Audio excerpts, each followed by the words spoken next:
I came home 3 hours early because my afternoon meeting got canceled, and I still remember the exact sound the front door made when I pushed it open quietly, out of habit more than intention. The way you do when you've lived in a house long enough to move through it without thinking. I heard their voices before I saw them. My husband, Xavier, and his mother, Loretta, standing close together in the kitchen, heads bent over something on the counter between them. Their voices dropped so low I almost mistook it for the hum of the refrigerator.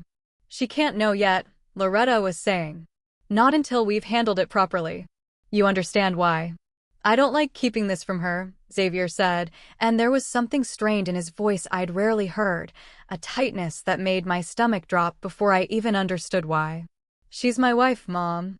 And I'm trying to protect both of you," Loretta said, and then she was pressing a manila folder into his hands, thick, the kind that holds real weight, real paper, real consequence. "Just sign what I marked. We can explain everything once it's settled." I stood frozen in the hallway, my keys still in my hand, my heart suddenly loud enough that I was certain they'd hear it. I don't know what instinct kept me from announcing myself right then, some old, animal sense that whatever I was witnessing wasn't meant for me to see, and that walking in too soon would mean losing whatever fragile truth was sitting exposed in that kitchen for just a few more seconds. I stepped back, quietly, and let the front door click shut again, loud enough this time to announce my arrival properly. By the time I walked into the kitchen a full minute later, the folder was gone. Xavier's face had rearranged itself into something easy and unbothered, the specific smoothness of a man who's had just enough time to compose himself. Loretta smiled at me with her usual polished warmth, already reaching for her purse, already talking about traffic and how she should get going before rush hour. "Everything all right?" I asked, keeping my voice light, watching both of their faces for the crack I already knew was there. "Everything's fine," Xavier said, and it was the first time in 6 years of marriage that I heard him lie to me so smoothly I almost believed it myself. I had no idea yet that the folder now hidden somewhere in our house contained the answer to a question I'd been carrying, unknowingly, my entire life. To understand why that folder shook me the way it did, you need to understand the shape of the hole I'd grown up around. My mother, Corinne, raised me alone from the time I was 3 years old, and the story she told me about my father, when she told it at all, was short and final. He left, he didn't want the responsibility of a family, and he never looked back.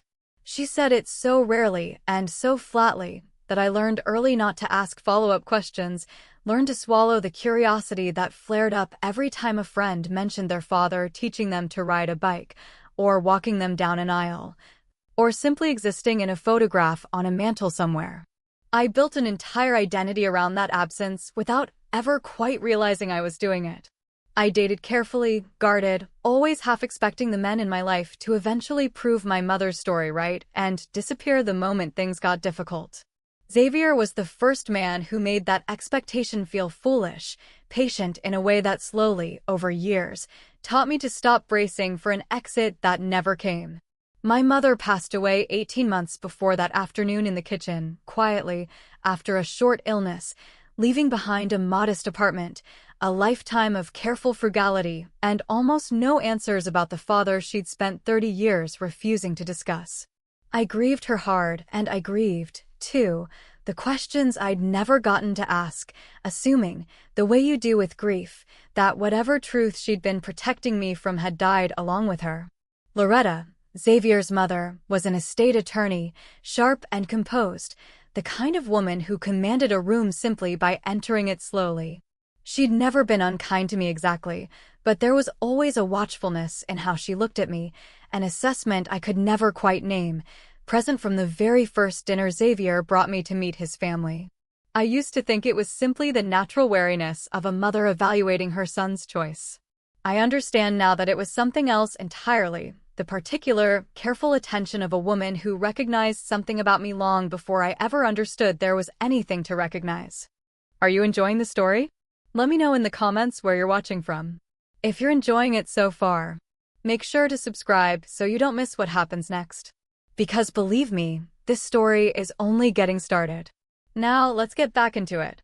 I confronted Xavier about the folder 2 nights later, after I'd spent 48 hours turning the memory over in my mind until it wore smooth with worry. "What was in the folder your mother gave you?" I asked, setting my fork down at dinner, watching his face carefully. He didn't quite meet my eyes. "It's nothing, just some estate paperwork for one of her clients. She wanted my opinion on something." "Xavier," I said quietly, "I heard you say I couldn't know yet. I heard your mother say you needed to sign something. That's not client paperwork you casually discuss over lunch." He set his own fork down, and for a moment I watched something war across his face, the instinct to protect me, whatever that instinct actually meant, fighting against 6 years of a marriage built on honesty I wasn't willing to let crack now. "It's complicated," he finally said. "My mother asked me to trust her on the timing." "I know how that sounds, I do, but she said there were things that needed to be handled carefully before you found out, for your own protection." "Protection from what?" "I don't fully know yet," he admitted, and something in his voice told me that was, at least, the truth. "She's been vague with me too, honestly. She just said it involved your family. Your father, actually, something about your father." The room seemed to tilt slightly. "My father's been gone since I was 3, Xavier. There's nothing left to handle." "That's what I thought too," he said slowly. Until she showed me the folder. I sat with that for a long, silent moment. The specific vertigo of realizing a door you'd assumed was permanently sealed had, apparently, been quietly cracked open by someone else entirely, without your knowledge or consent. "I need to see it," I said. "She has it," Xavier said. "She took it back with her. Said she needed to finalize a few things first." I looked at my husband, a man I trusted more than anyone alive, and felt, for the first time in our marriage, a genuine and unfamiliar fear, not of him exactly, but of how easily his mother had positioned herself between me and something that belonged, unmistakably, to my own life. I didn't wait for Loretta to decide when I was ready. I spent the following week doing what I probably should have done years earlier, going through the boxes of my mother's belongings I'd never fully unpacked after her passing, stacked in the back corner of our garage. Avoided out of a grief too raw to sort through carefully the first time. I found it in the second box, a small bundle of letters, tied with a faded ribbon, tucked beneath a stack of old photographs. The return address had no name on the envelope, only initials. A.M. I opened the first one with hands that weren't quite steady and read words that rearranged something fundamental in my chest. "Corinne, I know you asked me not to write again, but I need you to know I think about her every single day. I know you believe this is what's best for her, and maybe you're right. Maybe a clean break really is kinder than a complicated presence. But I want you to know, whenever she's ready, whenever you're ready, I will still be here. I have never stopped being her father, even from this distance." The letters continued across years, dated every few months at first, then stretching further apart as the years went on, the tone shifting from pleading to resign to, finally, in the last letter dated only 3 years ago, quietly hopeful. "I heard through a mutual acquaintance that she's doing well, that she's happy, engaged to a good man. I won't intrude. I only wanted you to know that I'm proud of the woman she's become, even from this distance, even having contributed nothing to shaping her. If circumstances ever allow it, I would give anything for the chance to know her, even briefly." I sat on the garage floor for a long time after reading that last letter, surrounded by boxes of a life I thought I'd already fully grieved, understanding for the first time that my mother hadn't been abandoned by a man who didn't want responsibility. She had, for reasons I still didn't fully understand, kept a man who wanted to know me at arm's length for almost 3 decades. And somehow, impossibly, Xavier's mother already knew exactly who he was. I found the connection 2 days later, and it arrived with the specific, sickening clarity of a puzzle piece sliding into place after you've been staring at the wrong picture entirely. I searched the initials from the letters against my mother's maiden name, against fragments of memory, against the vague biographical details scattered through 30 years of correspondence, and eventually found an obituary, published 6 weeks earlier, for a man named Anthony Marsh, a businessman, respected in his field, survived by no immediate family listed except, in the final line, a daughter from whom he was long estranged. Anthony Marsh had died 6 weeks before that afternoon in our kitchen. 6 weeks before Loretta stood pressing a folder into my husband's hands and telling him I couldn't know yet. I called the law firm listed as handling his estate, my voice shaking as I explained who I believed I was, and the paralegal who answered went very quiet before asking me to hold. When she came back, her voice had changed entirely, careful and formal in a way that told me everything before she said a single confirming word. "Mrs. Marsh's daughter," she said slowly. "Yes. We've been trying to locate you for several weeks now. The estate's attorney of record actually reached out to us directly about a month ago, said she had information about your whereabouts and was helping coordinate the transition." "Which attorney?" I said, though some part of me already knew. "A Loretta Ashford," the paralegal said. "She mentioned she had a personal connection to the family. Said she'd handle notifying you herself, given the sensitivity." I sat in my car in our driveway for a long time after that call ended, piecing together a timeline that made my hands go cold. Loretta hadn't stumbled onto this information accidentally. She had reached out to the estate herself weeks earlier, inserting herself directly into the process of a father's death and a daughter's inheritance, and had decided, entirely on her own, that she would be the one to control when and how, and under what conditions. I finally learned the truth. I still didn't understand why, but I understood, with absolute certainty now, that whatever her reasons were, they had very little to do with protecting me. I drove to Loretta's house that same evening, still in the clothes I'd worn to sit frozen in my car for an hour, and I didn't call ahead. She opened the door already composed, already reaching for the same practiced warmth she'd greeted me with for 6 years, and I watched it falter slightly when she saw my face. "I spoke to the law firm handling Anthony Marsh's estate," I said, before she could offer me a seat, before she could soften the room with tea or small talk the way she always did when she wanted to control a conversation's temperature. "I know you contacted them weeks ago. I know you've known who I am to that estate this entire time. I want to know why you decided that was your information to sit on instead of mine." Loretta's composure cracked, just slightly, around the edges. "Sit down, Nadia. Let me explain properly. I'd rather stand." She sighed, and for a moment, the polished attorney fell away and something more tired, more human, surfaced underneath. "I recognized your mother's maiden name the moment Xavier first mentioned it, years ago, before you two were even engaged. I'd handled a small piece of Anthony's business affairs decades back, and I remembered the situation, vaguely, a daughter he'd mentioned once, quietly, that he wasn't permitted to see. "So you've known since before we married," I said, feeling something cold settle into my chest. 6 years, Loretta. "You've known for 6 years and said nothing." "It wasn't my story to tell," she said. "Not then. It only became relevant once Anthony passed and the estate needed locating his heir." "Then why the secrecy now?" I demanded. "Why the whispered folder? Why the instructions to Xavier that I couldn't know yet? Why insert yourself into contacting the law firm instead of simply telling me the truth the moment you found out he'd died?" Loretta was quiet for a long moment, and when she finally spoke, her voice had lost its usual careful polish entirely. "Because the estate is substantial, Nadia. Significant enough that I thought it wise for Xavier to have power of attorney in place before the shock of it destabilized you, to protect the family's interests while you process the emotional weight of it all." "Protect the family's interests," I repeated slowly.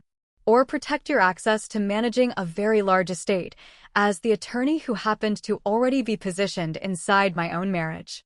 Loretta didn't answer. She didn't need to.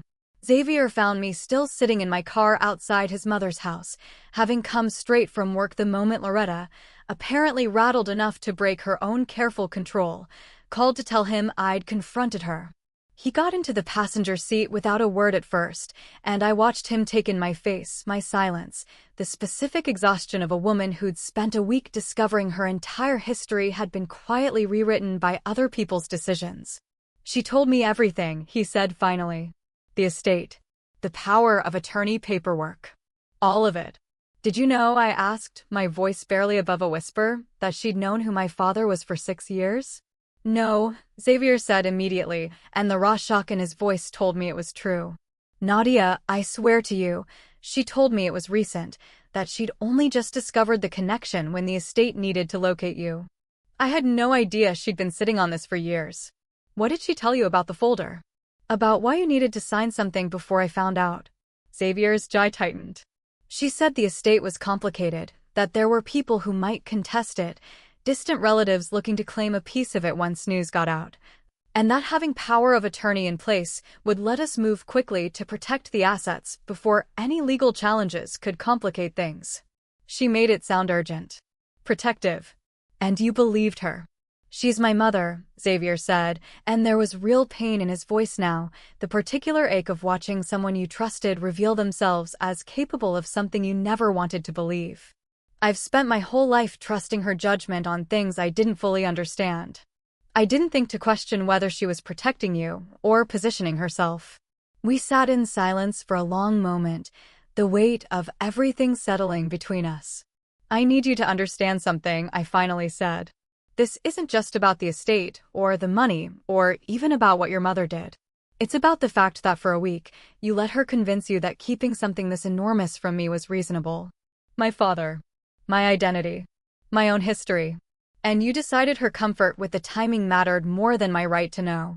Xavier didn't argue. He simply reached for my hand, and for the first time since that afternoon in the kitchen, I let him take it.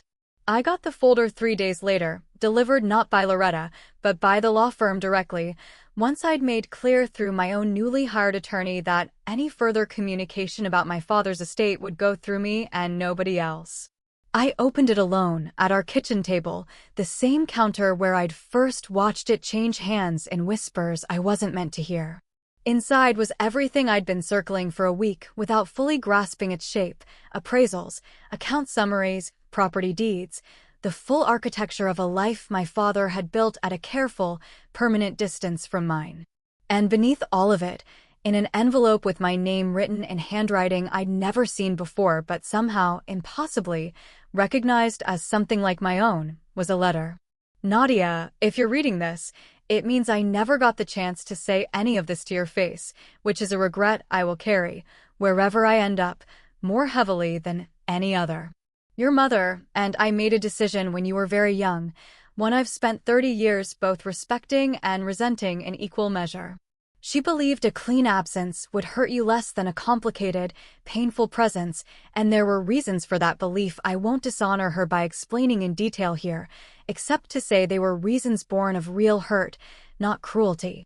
I agreed to stay away because I loved you enough to trust her instincts over my own longing, even when it cost me every single day since.